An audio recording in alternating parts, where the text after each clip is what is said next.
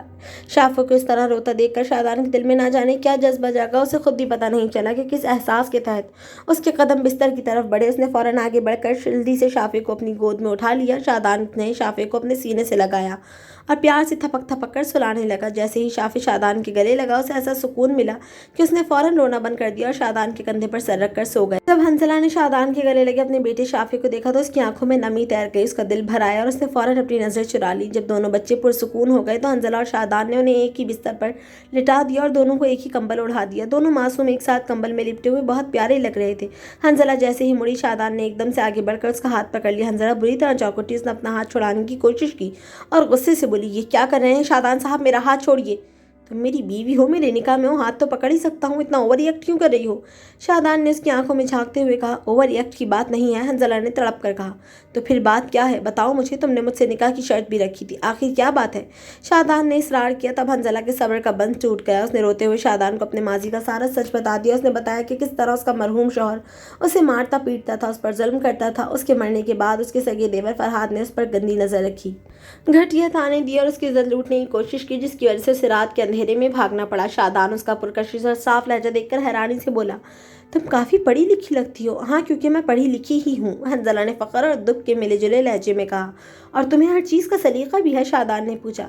حنزلہ نے ایک ٹھنڈی آہ بھری اور بولی، میں بھی کبھی ایسے ہی امیر گھرانے سے تعلق رکھتی تھی جیسے گھر سے آپ ہیں، میرے والد کی بھی آپ کے ہی جیسی بڑی انڈسٹری تھی۔ حنزلہ کے منہ سے اس کے والد کا نام سنتے ہی شادان کی آنکھیں حیرت سے پھیل گئیں۔ میرا پورا نام حنزلہ مسعود احمد ہے، میرے بابا مسعود احمد تھے۔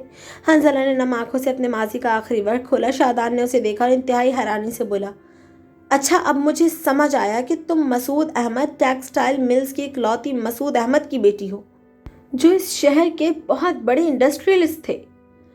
حنزلہ نے چونک کر شادان کو دیکھا۔ آپ جانتے ہیں میرے بابا کو؟ ان کو کون نہیں جانتا الہی؟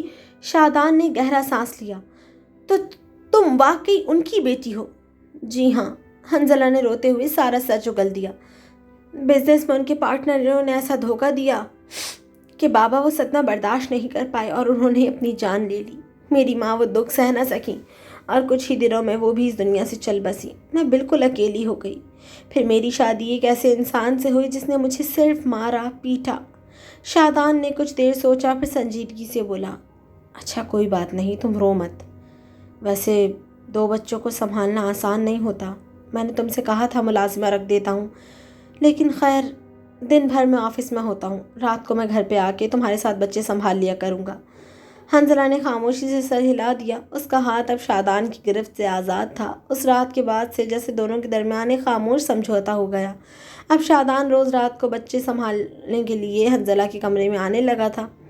دونوں مل کر بچوں کا دھیان رکھتے، کبھی ارحم کو سنبھالتے تو کبھی شافع کے ساتھ وقت گزارتے۔ کچھ دنوں بعد وہ ارحم کے باقاعدہ چیک اپ کے لیے اسی چائلڈ اسپیشلسٹ ڈاکٹر کے پاس گئے۔ ڈاکٹر نے جیسے ہی 6 ماہ کے ارحم کا معائنہ کیا، وہ حیرت سے مسکرا دیے۔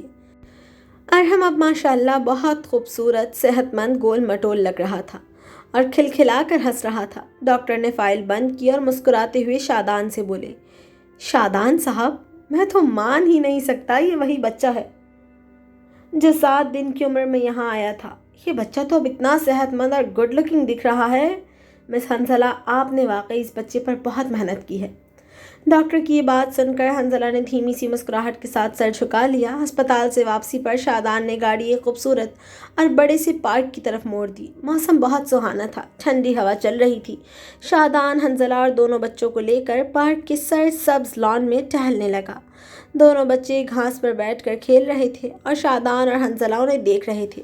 اسی دوران ایک بوڑھا فقیر ان کے پاس آیا۔ اس نے شادان اور حنزلہ کو اور کھیلتے ہوئے بچوں کو دیکھا تو دعا دینے لگا۔ فقیر نے ہاتھ اٹھا کر کہا، اللہ تمہاری جوڑی سلامت رکھے بابا، تمہارے بچوں کو لمبی عمر دے، اللہ تم دونوں کو چاند سی بیٹی بھی عطا کرے اور تم دونوں میں کبھی کوئی جدائی نہ ہو۔ فقیر کی یہ دعائیں سن کر حنزلہ نے فوراً اپنی نظریں چرا لیں اور شافی کو سنبھالنے لگی۔ شادان نے خاموشی سے اپنی جیب سے بہت سارے پیسے نکالے اور اس فقیر کے ہاتھ پر رکھ دیے۔ فقیر دعائیں دیتا ہوا آگے بڑھ گیا۔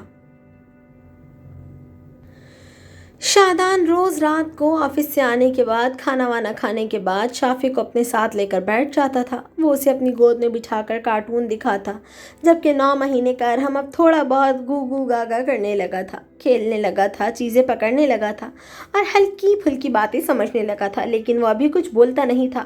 شافی بڑے سکون سے شادان کے ساتھ بیٹھ کر کارٹون دیکھ رہا ہوتا تھا کہ اچانک ایک رات شافی نے شادان کا چہرہ دیکھا اور اس کے منہ سے صاف لفظوں میں نکلا، پاپا پاپا۔ 2 بار شافی کے منہ سے پاپا کا لفظ سن کر پاس کھڑی حنزلہ بری طرح چونک اٹھی۔ اس کا دل جیسے سینے میں دھک سے رہ گیا اور اس کے دل میں ایک تڑپ سی اٹھی۔ وہ اپنے آنسو چھپانے کے لیے فوراً وہاں سے ہٹ گئی اور رونے لگی۔ رات کو دونوں بچوں کو سلانے کے بعد حنزلہ کمرے کی کھڑکی کے پاس بالکل اداس اور گمسم بیٹھی ہوئی تھی اور باہر اندھیرے کو تک رہی تھی۔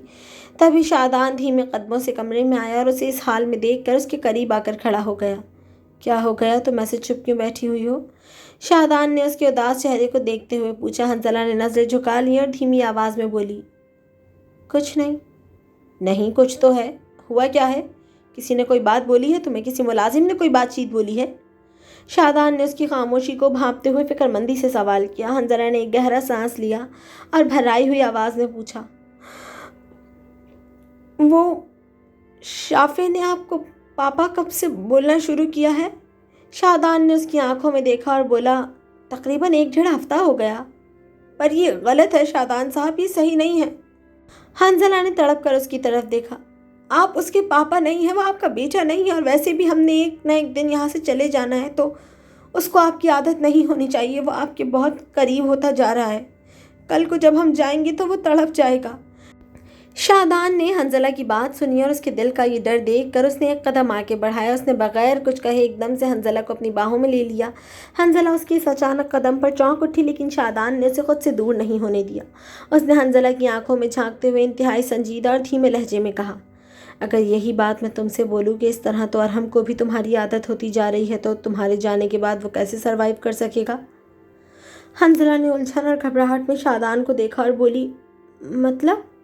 شادان نے اس کے چہرے کو مزید قریب سے تکا اور گہری آواز میں بولا، مطلب یہ کہ رک جاؤ، مت جاؤ۔ شادان کے ان 4 لفظوں رک جاؤ مت جاؤ نے حنزلہ کے دل کے سارے راستے بند کر دیے تھے۔ اس رات کے بعد دونوں کے درمیان وہ خاموش دیوار ہمیشہ کے لیے گر گئی۔ وہ جو صرف ایک مجبور ماں اور ایک بے بس باپ بن کر ایک چھت کے نیچے آئے تھے، اب واقعی ایک دوسرے کے دل میں اتر چکے تھے۔ شادان نے جب حنزلہ کو اپنی باہوں میں لے کر رکنے کا کہا تو حنزلہ نے ایک گہرا سانس لیا۔ اس نے تھوڑا سا اترا کر اور لاڈ بھرے انداز میں شادان کی طرف دیکھا اور مسکرا کر بولی، ہاں اچھا، تو اب اس کا مطلب ہے کہ اب مجھے اس گھر میں 3 بچوں کو پالنے کی ذمہ داری اٹھانی پڑے گی۔ حنزلہ کے منہ سے یہ بات سن کر شادان نے پہلے تو شدید حیرت سے اسے دیکھا، پھر اگلے لمحے جیسے ہی وہ اس کی بات کا مطلب سمجھا کہ حنزلہ نے خود شادان کو تیسرا بچہ کہہ کر اس گھر میں ہمیشہ کے لیے رکنے کا فیصلہ سنا دیا ہے، شادان کا دل خوشی سے باغ باغ ہو گیا۔ وہ کھلکھلا کر زور سے ہنس پڑا اور اس نے محبت سے حنزلہ کو اور مضبوطی سے اپنے گلے لگا لیا۔ کمرے کی کھڑکی سے آنے والی ٹھنڈی ہوا ان کی اس نئی اور سچی شروعات کی گواہ بن رہی تھی۔ اب ان کی زندگی میں وہ پرانا سخت لہجہ اور دوری کہیں غائب ہو چکی تھی اور اس عالیشان بنگلے کا ہر کونا ان کی ہنسی اور میاں بیوی کی پیاری نوک جھونک سے مہک رہا تھا۔ کچھ دن بعد آج کا موسم بہت ہی سہانا اور دلکش تھا۔ ہلکی ہلکی بوندیں برس رہی تھیں، ٹھنڈی ہوا چل رہی تھی۔ ایسے ہی خوبصورت موسم میں بنگلے کے صدر دروازے پر ایک گاڑی آ کر رکی۔ اس میں سے خالہ شمشاد اتری۔ حنزلہ اور شادان نے جب خالہ کو دیکھا تو دونوں کے چہرے خوشی سے کھل اٹھے۔ وہ دونوں بچوں کو لیے باہر آ گئے۔ شادان نے آگے بڑھ کر خالہ شمشاد کے ہاتھ میں ایک لفافہ تھمایا جس میں حج کے ٹکٹ اور تمام کاغذات موجود تھے۔ یہ کیا ہے بیٹا؟ خالہ شمشاد نے حیرت سے پوچھا۔ خالہ، یہ آپ کے حج کے ٹکٹ ہیں۔ میں نے آپ سے وعدہ کیا تھا اگر میرا بچہ بچ گیا تو میں آپ کو حج کرواؤں گا، شادان نے مسکرا کر کہا۔ ٹکٹ دیکھتے ہی خالہ شمشاد کی آنکھوں سے خوشی اور تشکر کے آنسو بہہ نکلے۔ وہ روتے ہوئے بولی، بیٹا میں نے یہ سب اس لیے نہیں کرا تھا، میں نے تو بس اس معصوم بچے پر رحم کھایا تھا۔ شادان نے نرمی سے خالہ کا ہاتھ پکڑا اور بولا، خالہ یہ آپ کا نصیب ہے، آپ نے ہم دونوں کو ملوایا، آج ہم دونوں ایک دوسرے کے ساتھ اتنے خوش ہیں اور ہمارے بچے اتنے سکون میں ہیں، یہ سب آپ کی وجہ سے ہی ممکن ہوا ہے۔ حنظلہ نے بھی آگے بڑھ کر خالہ کو گلے سے لگا لیا اور نم آنکھوں سے بولی، خالہ آپ میرے لیے ماں کی جگہ ہیں، آپ ہی کی وجہ سے ہم دونوں آج اپنی زندگی میں اتنا کچھ دیکھ پا رہے ہیں اور ایک پرسکون زندگی گزار رہے ہیں، ورنہ میں تو دنیا کے دھکوں میں کہیں کھو گئی ہوتی۔ خالہ شمشاد نے دونوں کے سر پر ہاتھ رکھ کر ڈھیروں دعائیں دیں۔ اللہ تم دونوں کی جوڑی سلامت رکھے ہمیشہ اور کبھی کوئی نظر بد نہ لگے۔ وقت کا پہیہ گھومتا رہا اور گھر میں خوشیوں کی ایک اور نئی لہر آئی۔ حنظلہ امید سے ہو گئی اور چند ماہ بعد اس کے عالیشان بنگلے میں ایک ننھی پری نے جنم لیا۔ شادان اور حنظلہ نے اپنی اس چاند سی بیٹی کا نام زینب رکھا۔ زینب کے آنے سے گھر کی رونق دگنی ہو گئی۔ اب وقت کافی آگے بڑھ چکا تھا اور بچے اسکول جانے لگ گئے تھے۔ شافیہ اور ارحم ایک ہی جیسے اسکول یونیفارم میں تیار ہو کر جب ایک ساتھ دوسرے کا ہاتھ پکڑ کر اسکول جاتے تو حنظلہ اور شادان انہیں دیکھ کر نہال ہو جاتے۔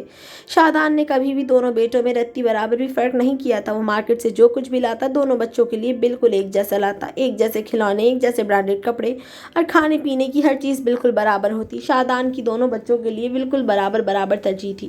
وہ شافیہ کو بھی اتنی ہی محبت اور حق سے ڈانٹتا اور پیار کرتا جتنا ارحم کو۔ شافیہ بھی اب شادان کا ایسا دیوانہ تھا کہ اس کے بغیر ایک پل نہیں رہ سکتا تھا۔ آج ایک بار پھر شام کا وقت تھا، دونوں بیٹے اسکول کا ہوم ورک کر رہے تھے اور ننھی زینب شادان کی گود میں بیٹھی اس کی قمیض کے بٹنوں سے کھیل رہی تھی۔ حنظلہ چائے کی ٹرے لیے کمرے میں داخل ہوئی تو شادان نے محبت بھری نظروں سے اپنی اس مکمل اور خوبصورت فیملی کو دیکھا۔ حنظلہ نے مسکرا کر چائے کا کپ شادان کی طرف بڑھایا۔ دو مختلف راستوں سے بھٹک کر آنے والے ان دو انسانوں کی بالآخر ایک دوسرے کی آغوش میں زندگی کا سب سے پرسکون ٹھکانہ مل چکا تھا۔